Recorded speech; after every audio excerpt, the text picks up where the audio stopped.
Hello বন্ধুরা, কেমন আছো বন্ধুরা? আপনারা নিশ্চয়ই ভালো আর সুস্থ আছেন। বন্ধুরা, আজকে আমি চলে এসেছি, দেখুন আলু বাড়ি দেখতেই তো পাচ্ছ। আমাদের গ্রামের আলু একটা লাগাইছে একটা লোক কাবাদে। আর দেখুন এই সাইডে আপনাদেরকে দেখাচ্ছি, আর একটা বয়স্ক লোক আমার সঙ্গে আছে। আমরা গরু চড়াতে আইছি আজকে।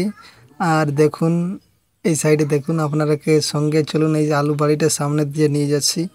সঙ্গে থাকবেন আর দেখতে থাকো ভিডিও। চলুন, আপনারা দেখতেই থাকুন। বন্ধুরা দেখুন, আর নাজারাটা কত সুন্দর দেখাচ্ছে। আর এদিকে দেখুন ধানগুলো কাটা হয়ে গেছে। এই দেখুন আমাদের গরুগুলা চড়ছে। আর এই সাইডে দেখুন আর একটু প্রচুর, আপনার চারদিকটা ঘুরেন, দেখছি কেমন লাগে। আর প্রচুর রোদ দিচ্ছে, এখন সময় 12টা+ বাজে গেছে, ওই জন্যই কোনো বলার যাচ্ছে না। আর দেখুন ওই বয়স্ক লোকটা বসে আছে, আমার সঙ্গেই আছেন। চলুন আপনাকে ওই আলু বাড়িটা দিয়ে নিয়ে যাচ্ছি, তারপর দেখাচ্ছি যে কেমন হয়েছে। এদিকে দেখুন, আর এই যে দেখতে থাকো আলু বাড়িটার সামনে দিয়ে যাচ্ছি। এই সাইডে দেখে নিয়ে আর বলবেন। বন্ধুরা, যদি আপনি ছোটো ভিডিও দেখে তো লাইক চ্যানেলকে সাবস্ক্রাইব করে নেবেন।